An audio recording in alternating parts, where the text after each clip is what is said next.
All right, so let's quickly work through these questions about discovery calls.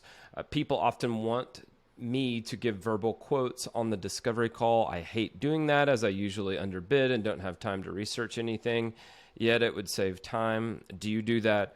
No, I don't ever give a quote during the discovery call.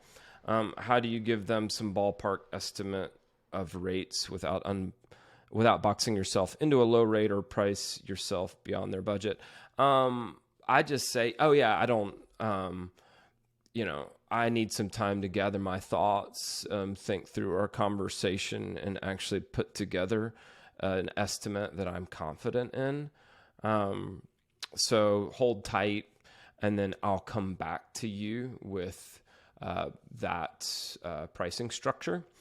And so even just having that language, knowing what you're going to say is important going into the call, so that you don't kind of get caught off guard and end up underquoting, right?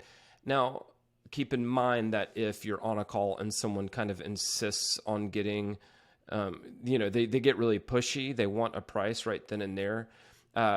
9 times out of 10, they're price shopping. The reason they want a price from you is they know they're either going to go get bids from other freelancers or they've already gotten them. And so they're just essentially trying to commoditize you and compare you strictly based on price to other freelancers who may have, half your experience and a tenth of your talent. So yeah, know what you're going to say, and by no means do you have to give a quote during discovery calls. Okay, next. If and when a prospective client needs other decision makers or team members to evaluate and or approve the proposal, how do you handle scheduling the second call where you review it if you have multiple people involved? Any tips? Yes. So you know how I send that recap email after the discovery call, and ideally I've scheduled that follow-up call in the last 5 minutes of the discovery call. Well, when I send the recap email, that's when, once you've shared the summary, you could say, and hey, will there be anybody else involved with this decision?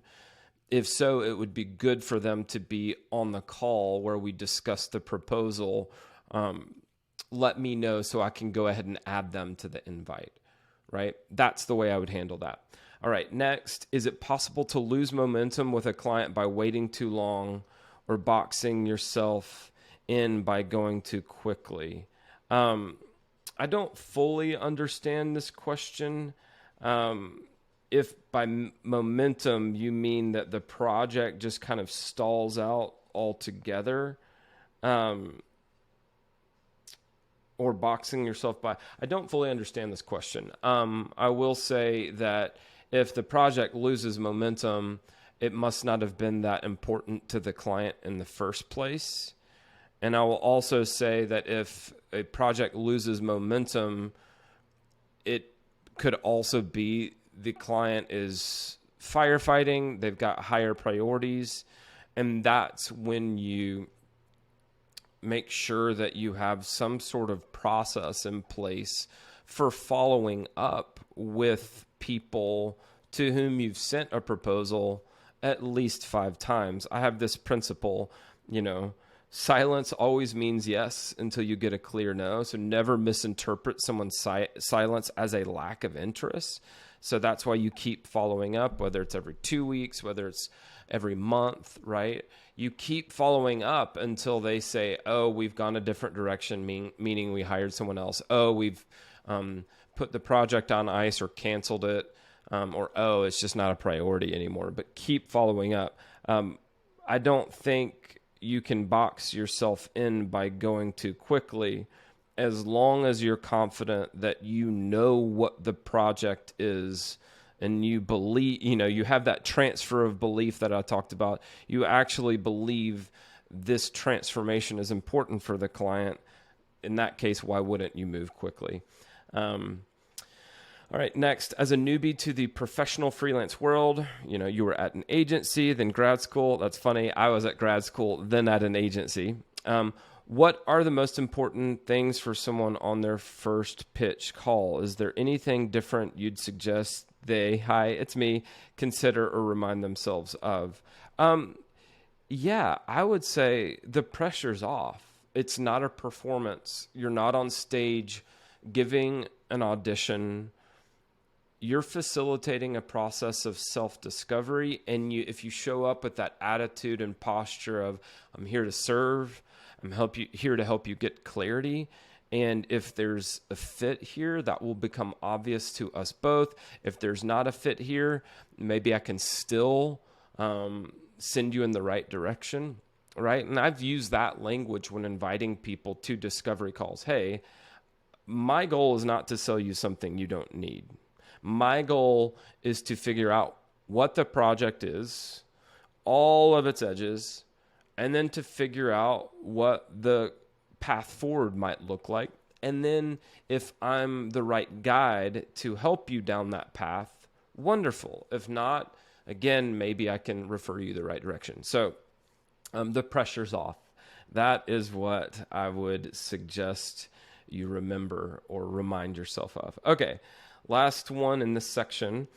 You've had a couple of prospects stop communicating really quickly when you wouldn't give them an immediate estimate of what I would charge to edit and rewrite their content. I didn't want to give them an hourly rate, but I didn't know the size of their projects. How do you avoid talking about rates and pricing during the discovery call, especially if they ask multiple times during it? Awesome. So we already covered that here.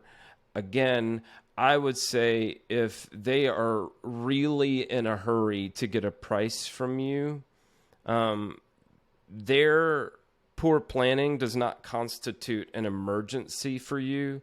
And in fact, when clients have a lot of urgency and they're putting pressure on me to give a price really quickly, again, it means they're just trying to compare you purely based on price, which isn't fair. It's never an apples to apples comparison, right? Oh, this freelancer charges $250 per blog post, and this other one charges $500 a blog post. It's never an apples to apples comparison, right? What if the one who charges $500 is like 10 times better, right? Anyway, and if they ask multiple times, yeah, that just sounds like pressure. And again, it's important that you be a good fit. So the best freelance clients, they're not just looking for a service provider. They're looking for someone who's a good fit. That means like culturally, like, oh, we have a really laid back vibe on our team and we're interested in working with people who fit that, right? Or everyone on our team is funny. We want someone who just loves humor, or like we are very sort of energetic and driven, and we don't want someone who's laid back, right? So I would say it's a red flag if they don't know you super well and they're just asking, hey, give us a quote, give us a quote, give us a quote. What would you charge, right? And they won't even give you the scope or tell you like the size of their projects. That just sounds like a recipe for disaster to me, because realistic and reasonable clients understand that the size of the project dictates the scope and therefore the price. So you can't just give them a price until sounds like they're untethered from reality. Red flag. Again, I would say, hey, yeah, I need some time to gather my thoughts. I need more information from you about project size, and then I'd be happy to give you a quote. And if they keep being pushy, yeah, they'd probably be pushy and unrealistic for the duration of the project. And that's when I would say, see ya, I'm out. Okay, that's it for the follow-up questions about discovery calls. Hope that helps.